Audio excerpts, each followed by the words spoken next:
What's up, guys? Welcome back to WCS America Challenge League. We're watching Group F. I think that's the group today. Top, Minigun, State, and Xenocider. Minigun already taking the 2-0 over Top. State up 1-0 against Xenocider. Heading into game number 2. State looking pretty darn good, Mr. Nick. He did. You know, the way he played was so conservative in the opening. He felt slightly behind in the mid-game, but then he more than made up for it just by dramatically outplaying Xenocider as far as army control went. And I think that showed his confidence. He played a build that was designed to say, I'm not going to die early. Right. And if he tries to do anything to try to, kill me early, I'm going to punish it hard and get a huge advantage by using a fast blink.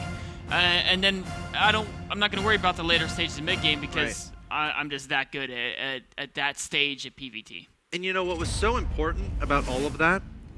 In my personal opinion, feel free to disagree with me, Nick. I know I'm wrong a lot of the time. Was State's observer creation and positioning. He had vision of everything that Xenocider was up to. And when you're playing a defensive style, when you're going for Blink Stalkers early, you're wanting to get your upgrades out because you went Double Forge. You're wanting to get your Storm out, to have that advantage. You're wanting to get your third up and running. It's so important to have vision of your opponent so you can take the proper steps to defend against what they're trying to throw you. Because you better bet the Terran player does not want you getting 2-2. They don't want you getting that third. They don't want you getting Storm, so they're going to throw everything. They're going to try to peel their Minimax every which way to try to take advantage. But State, with the observers, I think that was a big part of it. It absolutely was. I mean, he never had any openings. Xenocider never killed a single observer. And every time Xenocider missed rally unit, every time he overextended a bit, State's observers told him that it was safe to move out and punish those missed rallies and those overextensions. Of course, Xenocider is your blue Terran player in the bottom right-hand location, representing Team Evil Geniuses, currently down 0-1 in this best of 3. Needs to win 2 here to advance to the winner's match to play Minigun.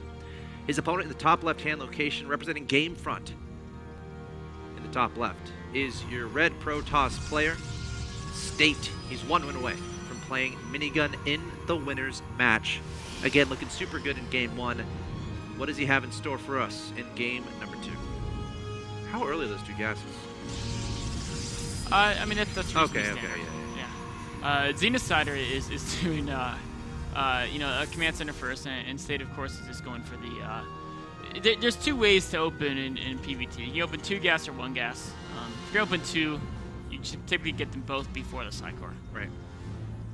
Now, Xenocider is similar build to last game. I think he did go command center first last game, didn't he? Whirlwind? Yes. Yeah. Fairly standard play. Doing the same thing again, and the question's going to be, I feel like this game might kind of take a similar path as last game, based on what I'm seeing so far from both of these 2 guys.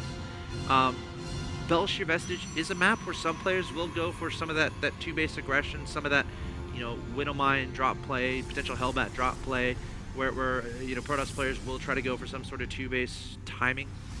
But this could very well turn into a game where, once again, State is going to try to take a third, and Xenocider is going to try to say no. Xenocider was in a great position last game. Like, let's be honest. He was up however much a Terran should be up at that point in the game when it was like 170 to 140. Like, that's pretty much where you want it. But a little bit of miscontrol, and things can kind of spiral out of control. Things can kind of snowball. So we'll have to see what happens here. I feel like it could be very similar to last game. Have to wait and see.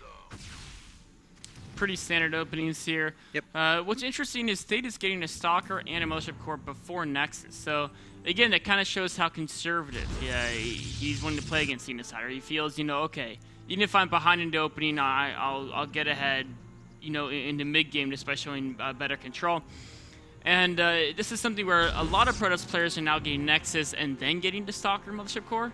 State says, no, I want that map control. I want to be in his face so I can see exactly what he's doing. If I know exactly what he's doing, I'll be in good shape to counter it. We're also approaching the time where we're starting to be revealed as far as where these opponents' mid-game plans are going to be. Are we going to see additional gateways State before the Robo? Are we going to see a double forge? Are we going to see just a Robo, like, coming up very soon? And once he gets 100 gas, which looks like it might be very likely. Are we going to see from Xenocider, faster factory? Are we going to see engineering base? And now we're going to see State making his decision, 2 additional gateways. And now we're going to keep a watchful eye over Mr. Xenocider. Xenocider scouting this. Good scout. Spotting those 2 additional gateways, not seeing any tech.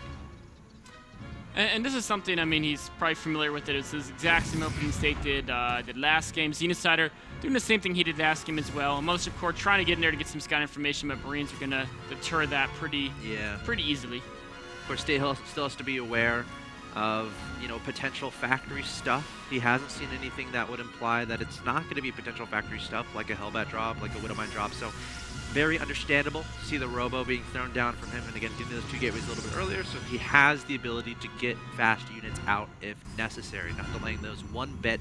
Now we're going to look at the timings of the 3rd and 4th gas from State. We're approaching that point, and there we go. 3rd and 4th gas going to be taken, and coming up next, probably a Forge or 2 if he decides to go for that, or once this Robo finishes, a Robo Bay, really fast Colossi.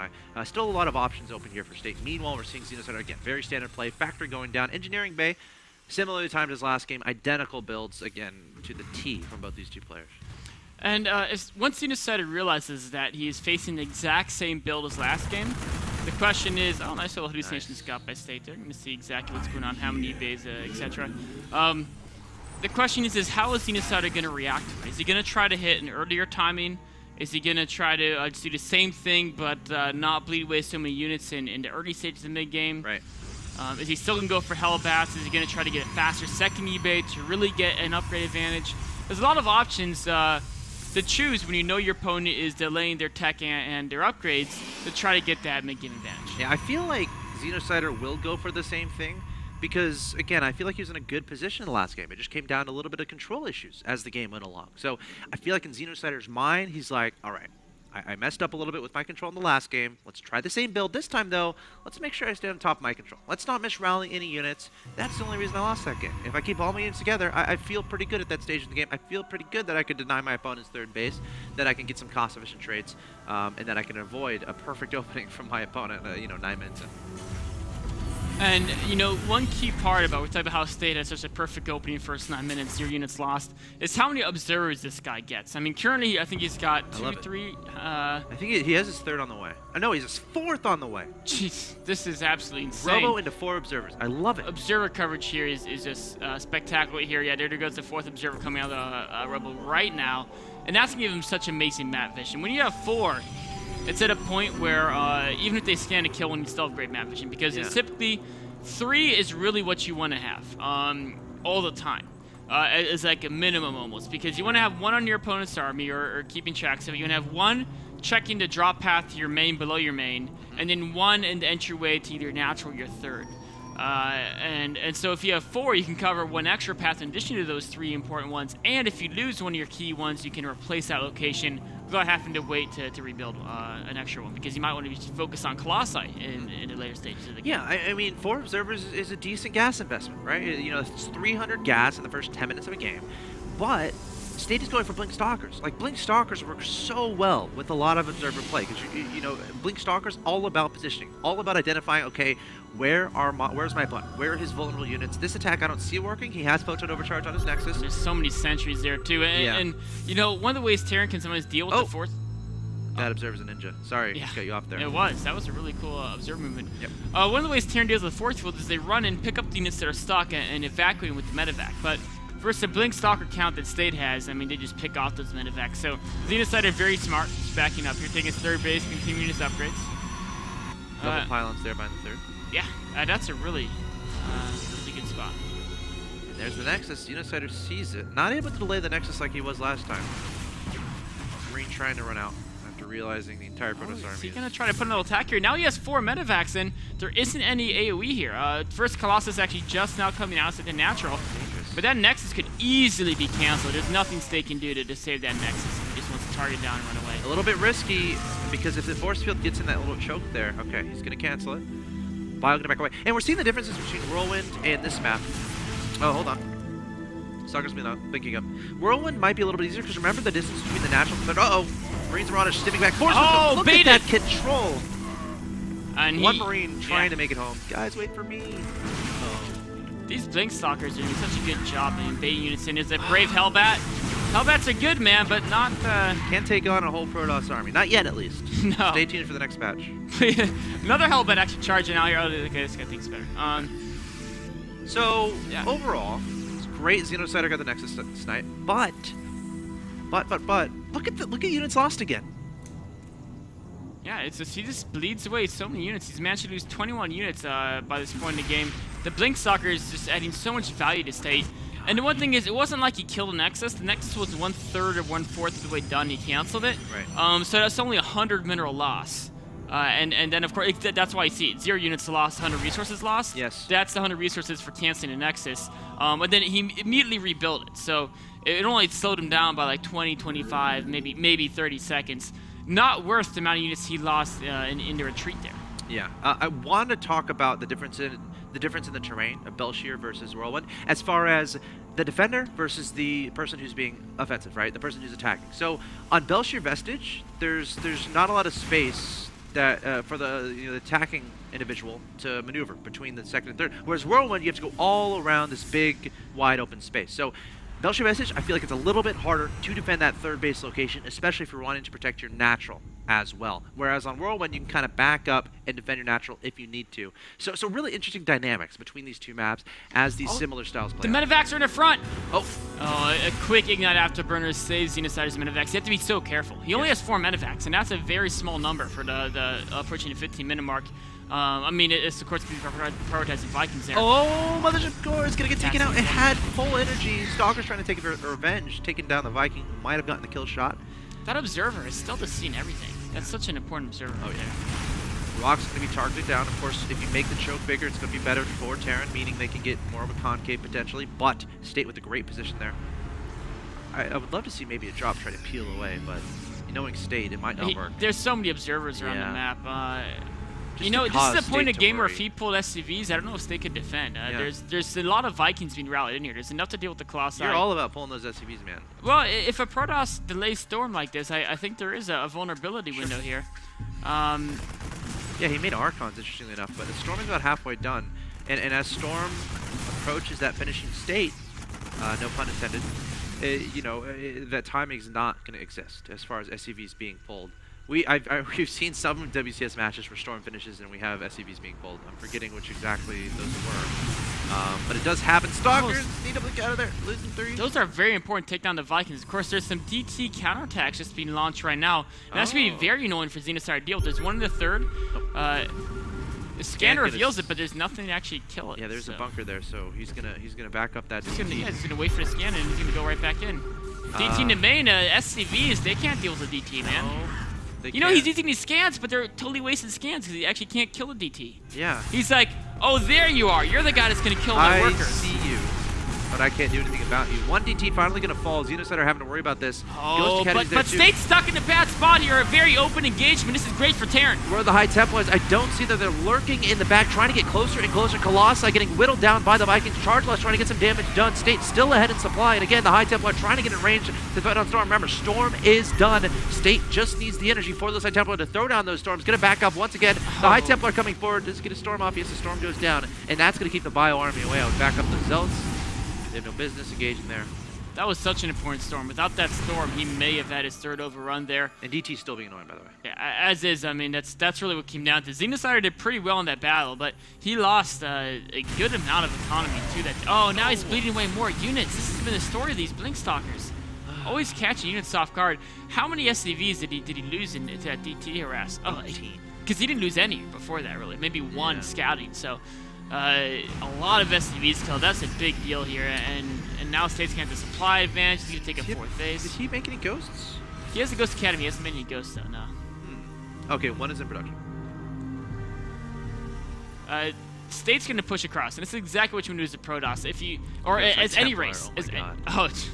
That's a giant array of Templar there. It's like a whole little clan. Yes. The Templar clan is all Colossus is freaking out a little bit. Yeah, of course, you need to make sure you're aware of potential ghost play. At this point, have at least a couple observers in your army because you never know when those ghosts are going to cloak. I love this. War Prism going to be harassing in the main base very soon here of Xenocider. And State probably going to couple that harassment with an attack on the third. Or, honestly, here we go. He's going to pull forward. The Bio going to back away. Nice medevac kills. The Colossus doing a lot of damage. Storm nailing all the Vikings. And look at this. Xenocider just soaking up the Storm damage. Finally going to back away, but down to 4 Vikings. Maybe not even 2. Great force fields there from State. And War Prism just chilling in the main. I think he's focusing on repopping his army.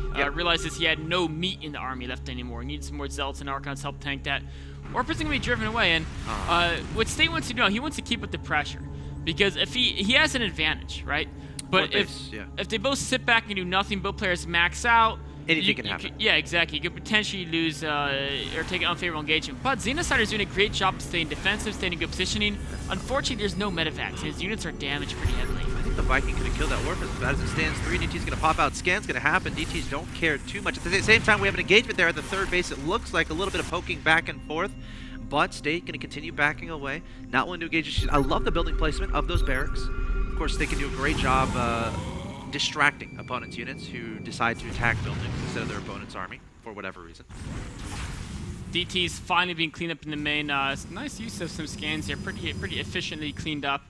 And Xenocider's hanging on. If he can find a way to rebuild his key units, he needs to rebuild the Viking count, rebuild the medevac count, and actually start getting a ghost count, because State has a lot of Templar at his disposal, a lot of Storms at his disposal. Those Templar have been hanging around for a little while now. Yeah, and as the game goes along, State is going to be more comfortable trading, but you have to be so careful. I know Xenocider's only on 3 bases, State on 4 bases, but if Xenocider can keep all of his expensive units alive, right, the medevacs, the Vikings, the ghosts, he can afford to lose the bio. You know, that's not important as the game goes along. Not a lot of the bio, right? Not for free. But that's the stuff that is expendable, that you can replace relatively easily. If Xenocider can get a strong, expensive army composition together, take some good engagements, he's right back in this game, even though his opponent is a base out. Looks like he's thinking about pushing out right now. He's got a decent clutch of units.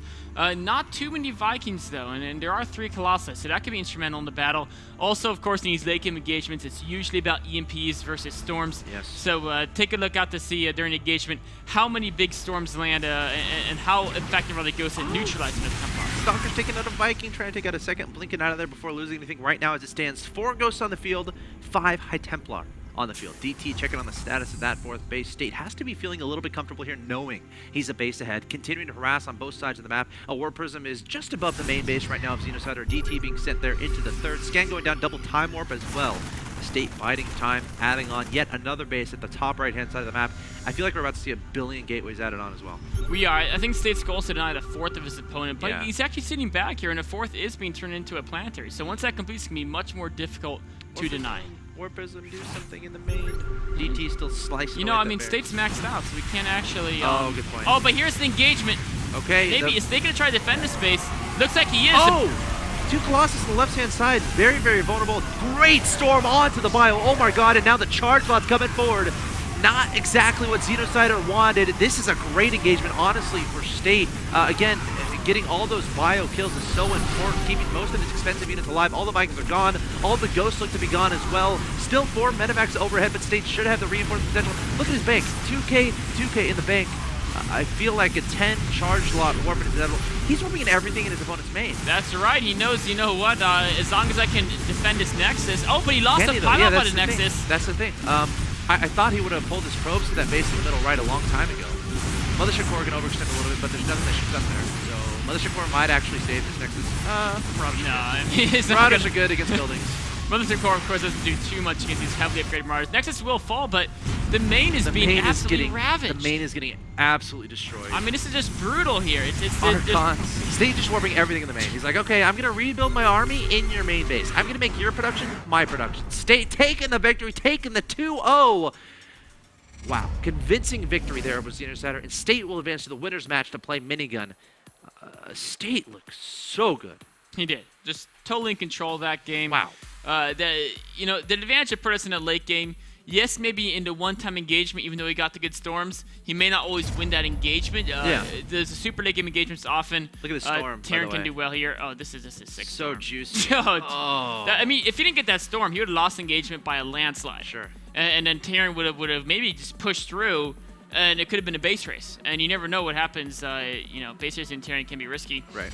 But as is, he realized, okay, in a straight-on battle, at this level of play, the Terran not often does well, but I have the ability to warp in so many units so fast, and Terran production kind of increments out of the barracks. So if I just reproduce right in his main, all his units he's reproducing will just get chopped up as they pop out the barracks, and that's not how Terran units want to fight. If you can ever get in Terran's production, it's going to be a good time for the Protoss players. State with a convincing 2-0 advance to the winners match. Speaking of which, guys, coming up next, we got the winners match. It's going to be State versus Minigun to decide who's going to be our first player from Group F to qualify for WCS America Premier League Season 2. Stay tuned.